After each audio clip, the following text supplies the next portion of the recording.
Oh, shoot. Forgot. I gotta put gas in you.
What is going on, guys? It is Tyler here with the Coelum Farmstead, and today, despite how chaotic my tiny house is and how unorganized it is, I'm gonna give you guys a tour.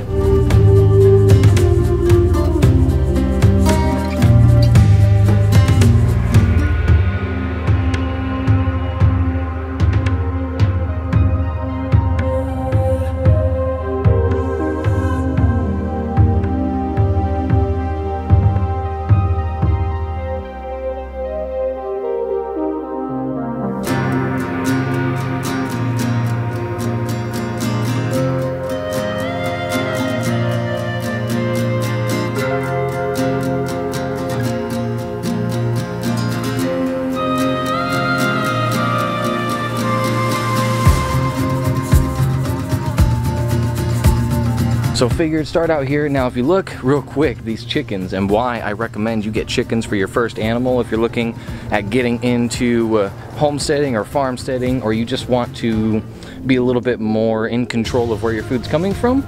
You get eggs, you can get meat, and where they're at right here used to be this right here. Thick, overgrown, unmanaged. They have been here for about a week, and they have already just decimated the amount of overgrowth here. And a couple more days and I'm gonna move them to the next section here, and they're gonna continue to eat down the next section so that I can start getting everything cleared out. But anyways, starting at the front of this tiny house, this underneath here is gonna be a shed eventually. I'm gonna close it in, but I finally have the tiny house skirted as well. You can see I started putting plants and herbs up here just in cinder blocks. Threw together a quick little stair set there, but I used this old shed metal that I got for free to actually skirt this whole tiny house. So you can kind of see it's still a little unorganized. Got all my plants out here. This is going to be for like firewood as a pre-stage to like go into the tiny house. Let me back up here and kind of give you guys an overview. That is going to eventually continue up because this is all going to be an enclosed greenhouse here, or an enclosed like deck, and I'm going to turn into a greenhouse, and that'll basically act as a heater for the front to hopefully keep it from freezing. Got lights hooked up out here. Temporary rain collection system until I get gutters on, but got propane smoker. My grill was canning some applesauce earlier, so I got my pot out there. But behind here, temporary shed with just a tarp thrown over the top to keep stuff dry. It's where I'm storing all my farm stuff and like extra materials, like there's my flooring for the tiny house. This is a small little greenhouse that I framed out. I just got to cover in plastic, greenhouse plastic. Coming around the back, this is just my spare lumber here. Back side is where I have a bunch of little starts. Bathroom window. You can see it's skirted all the way around here. And then along the back, just kind of thrown up, but skirted all the way down. Windows for my bedroom. But I'll go ahead and show you guys kind of the area out over here, and then we'll go inside the tiny house. But I'm losing daylight, so I figure I'll show you out here first. This is my garlic, citronella. I inoculated some blue oyster mushrooms, and I got radishes, beets, and carrots that are coming up there. But this all out here is gonna be cleared out. So all this is gonna be cleared down. All this is gonna be cleared out. All this is gonna be cleared out. Chickens are gonna be doing all this. We'll clear this out behind me here. And this is all gonna be wood chips. And this is gonna be the future farm. So we got, I don't know, probably ½ acre to 3/4 of an acre that we're gonna have for growing space. And it's gonna be all this. You can see I already chopped this all back once, and it's already got a bunch of grass coming back up. So we'll chop the grass down before we put the wood chips down, and you want to make sure you put at least 9 inches. We're probably going to put a foot of inches, so that when a foot of wood chips down, so that when it compacts down to like 9-10 inches, and then we're just going to keep layering on top of that. And then hopefully that should smother everything out. If stuff starts to come through, we're just going to throw more wood chips down on top. In building the soil and prep for next spring, in addition to getting stuff growing, like just small stuff, like I'm gonna do microgreens in the greenhouse. I got mushrooms going, got some winter crops, got garlic planted already. If you haven't watched that video, go ahead and check it out in the corner right there. And I'll show you how to plant garlic, because it is not too late to get garlic in the ground. Anyways, let's go ahead and head on inside, guys, and I'll show you the inside of the tiny house.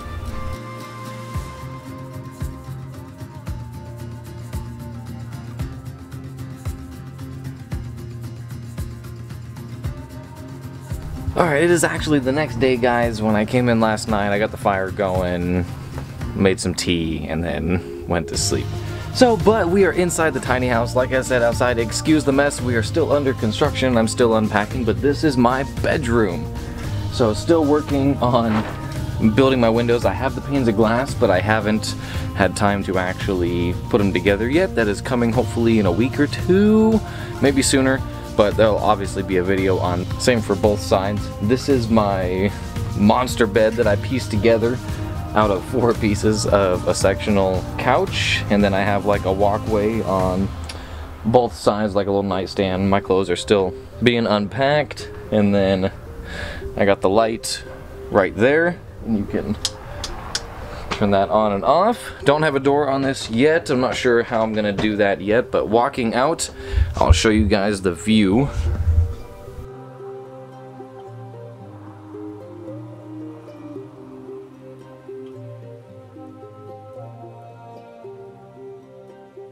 Walking out of my bedroom, so you got the stairs immediately to the left, and then you have this monster whiteboard right here.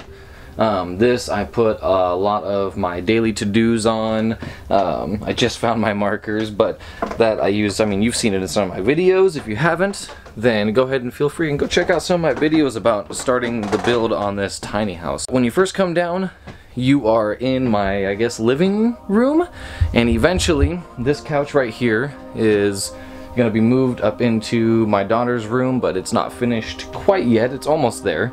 And I'm gonna build a couch that is here, that's a little bit closer to the wall, so we'll gain about a foot of walkway in the living room here, and I'm gonna build storage underneath. These stairs actually lift up, and underneath those is where I keep my litter box and all like my extra cleaning supplies, and then eventually that's gonna be where I keep all my electrical components when I enclose the outside and hook up my solar batteries and everything right now.